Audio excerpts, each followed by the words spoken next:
जय सच्चिदानंद। सर्व साधक को विदित हो, ये जो मैं बताने जा रहा हूँ, मैंने कई साधकों को प्रैक्टिकल भी सिखाया है। हमारे ओम तपोवन में हर एक शिविर होती है धर्म और विज्ञान को जोड़कर। यहाँ अकेले प्रवचन नहीं होते हैं, ज्यादातर प्रैक्टिकल किया जाता है। शायद 80% या 90% हम प्रैक्टिकल करवाते हैं, 10% 15% ही हमारा प्रवचन होता है, क्योंकि ये अति सूक्ष्म की बातें हैं। तो जहां तक प्रैक्टिकल नहीं करवाया जाता तो समझ में भी नहीं आता। जब मैंने पिछले वीडियो में जो कहा, अब मैं उन पर ज्यादा और प्रकाश डालना चाहता हूं। मैंने ये कहा, जैसे नाम का उच्चार होता है वैसे ही उनके अंदर स्पंदन पैदा होते हैं। पहले बता दूं, धर्म के हिसाब से धर्म के या ना हमारे साथ जो जुड़े हुए परमात्मा है, जैसे राम जी है, कृष्ण भगवान है, हनुमान जी है, माँ भगवती है, उनका नाम उच्चार करने से वहां भी स्पंदन उत्पन्न होता है और हमारी चेतना उनके साथ जुड़ जाती है। चेतना जुड़ने के साथ हमारी भावनाएं भी उस तरंग के साथ गति पकड़ती है और उनके साथ कनेक्शन हो जाने के बाद परमात्मा आदान प्रदान करने का माध्यम ये स्पंदन है। हमारी चेतना जुड़ जाती है और आंसर भी मिलता है।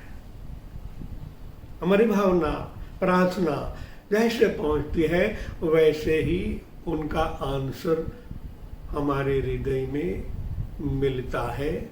मगर कैसे मिला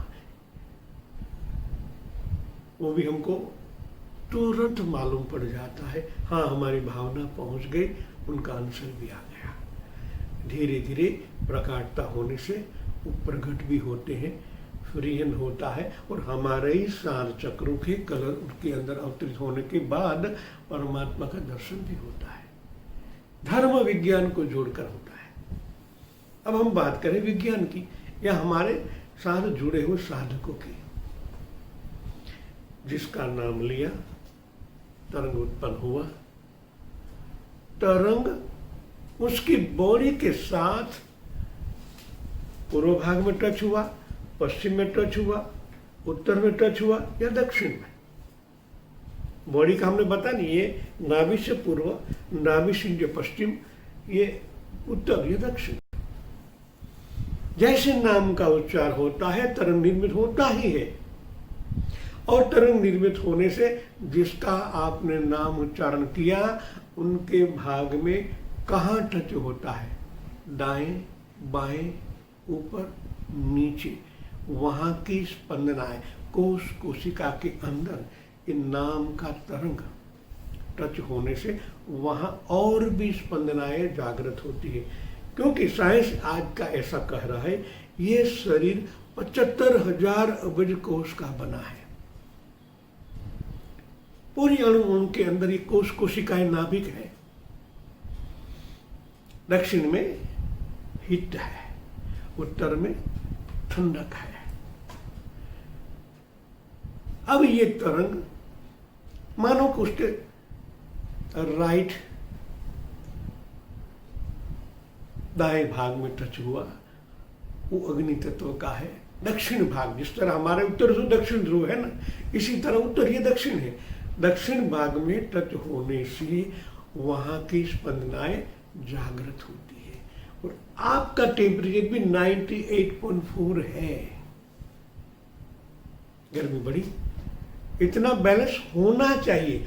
मगर जब जैसे वहां तरंग टच होने से वहां की हजारों नहीं लाखों कोश कोशिका के अंदर ये टच होने से जैसे बिजली पूरे बॉडी में फैल जाती, इसी तरह ये दाएं भाग में दक्षिण में स्पंदनाएं जागृत होती, वहां तो वैसे हिट है। सूर्यस्वर, पूरा भाग, ये भाग सूर्यस्वर, गर्मी, ये चंद्रस्वर, ठंडक। गर्मी ज़्यादा बढ़ जाती है, आपका टेम्परेचर ज़्यादा बढ़ जाता है। 98.4 की जगह 90.9, 99 तक पहुंच जाता है। और बॉडी में हीट बढ़ने से वायु कंपन होकर ऊपर आता है, तो आपके सिर के अंदर कंपन बढ़ जाती। हर एक क्षेत्र में एक लिमिट कंपन है। जैसे माइंड में ज़्यादा कंपन बढ़ने से वहाँ के स्पंदन ज़्यादा होते, और अकारण ज़्यादा स्पंदन आने से एक थोड़ी बात में वो व्यक्ति गुस्सा हो जाता है। जैसे बच्चे लोग, आज के बच्चे देखोगे, ज़्यादातर बच्चे की बात कर रहा हूँ, गुस्सा हो जाते हैं, कुछ अनफैन बोल जाते हैं। क्यों? उनका दोष नहीं है, दोष है उनके अंदर के टेम्परेचर का। और पूरे धीरे धीरे बाएं के उतरता है, सिर कमजोर होने लगता है, याददाश्त कमजोर हो जाती है। कमजोर याददाश्त से माँ बाप की डांट भी खानी पड़ती है, स्कूल में टीचरों की डांट खानी पड़ती है, याद कमजोर हो जाती है। दाया और राइट, ये दोनों मस्तिष्क 10 लाख कनेक्शन है। कई प्रकार के लाखों खरबों की संख्या में ज्ञान कोश है, जो कई जन्मों की मेमोरी पावर वहां है। मगर जैसे कंपन बढ़ने से, वहां हिट बढ़ने से वो कमजोर हो जाते हैं, याद कमजोर हो जाती है, याद शक्ति कम हो जाती है। और इनकी हिट हमारे पीनियल ग्लैंड और यहाँ एक पिट्यूटरी ग्लैंड है, सहस्त्र चक्र के नीचे 2.5 इंच में पिट्यूटरी ग्लैंड है। जब वहाँ गर्मी बढ़ने से अनबैलेंस होती है, तो हमारे अंदर के 8 प्रकार के स्राव अनबैलेंस हो जाते हैं और आपकी पूरी बॉडी अनबैलेंस हो जाती है। ये विज्ञान में, क्लियर फोटोग्राफी में आता है, मगर MRI में या सोनोग्राफी में नहीं आता, और अंधश्रद्धा में लोग फंस जाते हैं। तो ये बात तो मैंने कही कि ये ऐसा होता है, उनको बैलेंस कैसे किया जाए। ताला है तो चाबी भी है।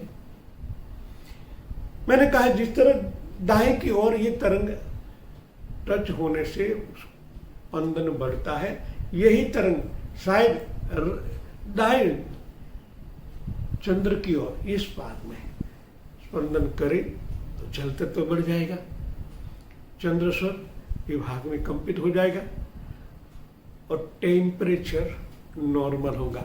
क्योंकि बाहर ऊपर वाला तापमान गर्मी बढ़ा रहा है और आपके स्पंदन से, आपके नाम उच्चार से उनका चंद्रस्वर चालू हो जाएगा, तुरंत बैलेंस होने लगेगा